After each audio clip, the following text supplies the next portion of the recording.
What's going on, guys, and welcome back to Warzone History. And today we are going to do the M14. That's right, the M14, because I love the M14. It's one of my favorite guns.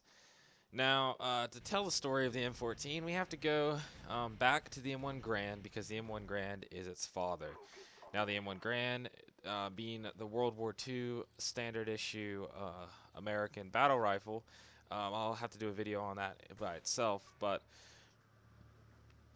it was the standard issue battle rifle in World War II for the U.S. Army. It, similar to the M14, was a semi-automatic battle rifle, the first of its kind to be introduced in battle because everybody else in World War II had bolt actions. It had an 8-round clip that ejected. You stuck the whole clip in there and it ejected out. Anybody who's played old World War II games know it'll ping out and you'll just throw another clip in. And the picture coming up right here, you can see on the bottom it has those 8-round clips that the rounds are already in. Now, the M14 is its son. Now, after World War II, the Grand was still our standard issue all the way up through the Korean War. We used the M1 Grand. Now, in the Korean War, it suffered from problems. Mainly that it only held 8 rounds, and at times there were stories of these guys being in battle and they're being attacked by the North Koreans, and their M1 Grand wouldn't open. Like, it wouldn't open, so they'd have to pee on it to get it to open because they would freeze shut. And that was partially due to the fact they couldn't reload them or couldn't get the clip in there. So problems with it, and the fact that we were fighting people with SKSs that held 10 rounds, and then the AKs came around, AK-47s were starting to be heavily adopted, and we were way outgunned. So the military, after the Korean War, and started looking for a new battle rifle, and there were a bunch of candidates from all the big names. And it pretty much came down to the M14 and the FAL. Now, the M14 is similar to the Grand, but it's not an exact copy of it. What they changed from the Grand was they changed the gas system. They changed it from the Grand being the piston and the handguard, and the whole thing as one piece. They separated it.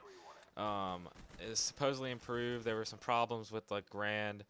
I don't remember the exact problems, but it was more efficient, and the Grand would sometimes, if the whole piece would come back and the whole gun would be worthless.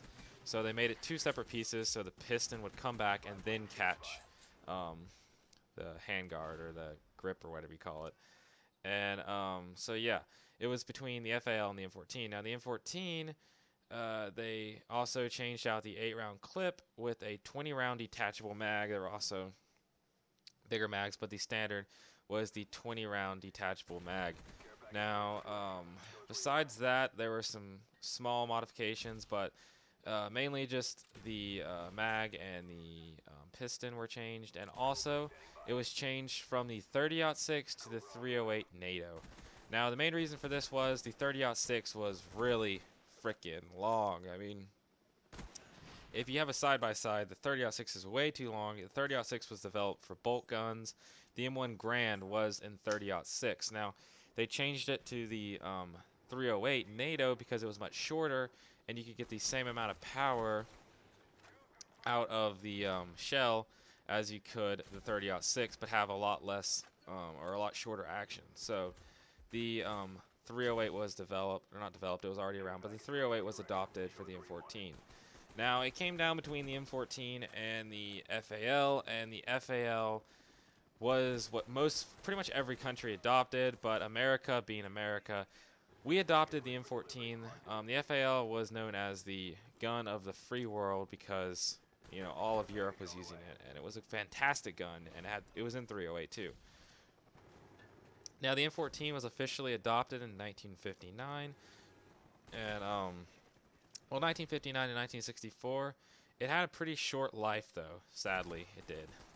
And when we entered the Korean War, we were starting to adopt the M16. Now, in 1970, the M14 was officially replaced by the M16, but it did see service through Vietnam and in other conflicts.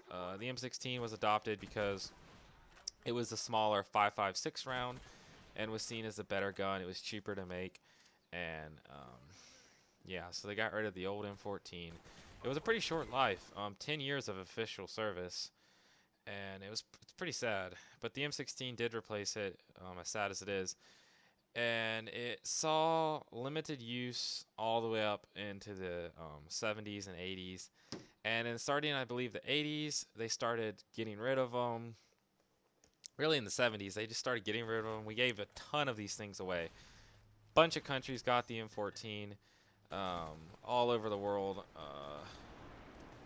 So yeah, and then Bill Clinton did the last end to the M14s. We destroyed them. We gave them away, even though it was the most expensive battle rifle America has ever made, and we destroyed tons of M14s.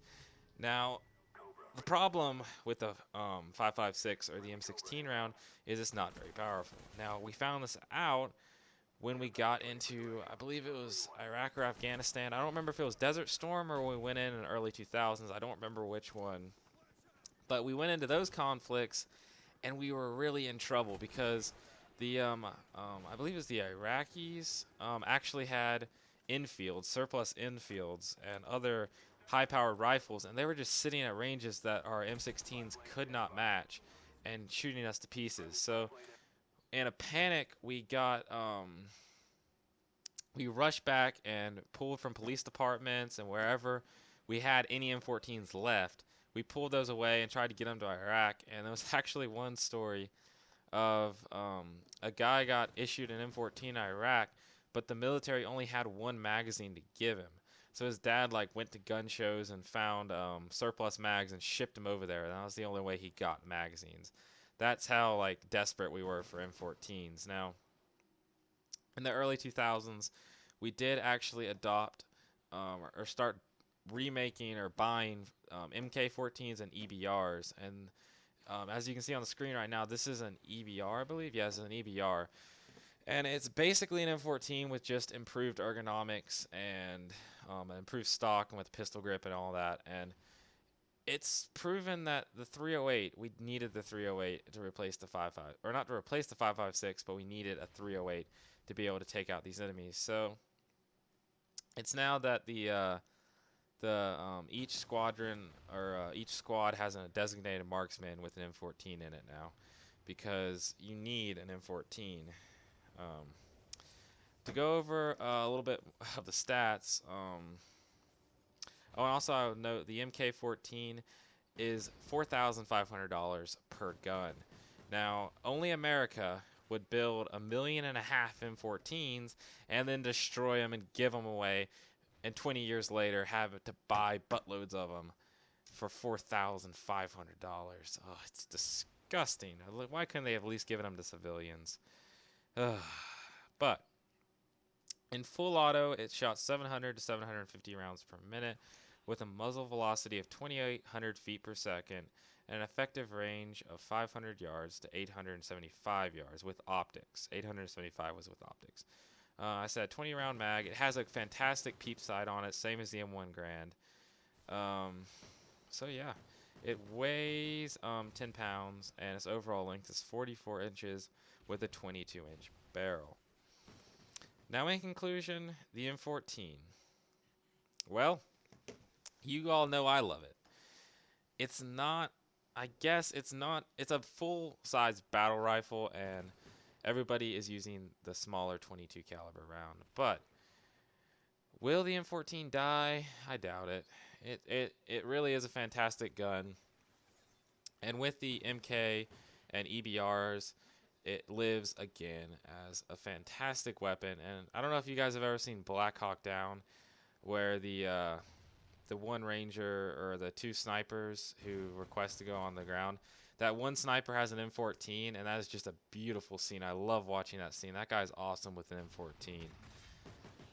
But they are great guns. I've actually shot them before. If you want to buy them in America, you can. Springfield Armory makes the M1A ones. M1As. Yeah, M1As. They're quite pricey because it is a expensive way to make the gun and the way the receiver is. But they are fantastic guns. You can buy them through Springfield. I believe some other companies make actual M14s with forged receivers instead of cast. The Springfield ones are cast. Some people say they can tell a difference, but I don't really think there's a difference. But I hope you guys enjoyed me ramble about the M14. It really is a fantastic gun. 308, beautiful gun. Thank you guys so much for watching, and subscribe for more. Tell your friends, and in next episode of Warzone History, I think I'll be taking a look at the M1911, one of my favorite pistols, and taking an in-depth look at that gun. Thank you guys so much for watching. I'll catch you in the next one. Bye, guys.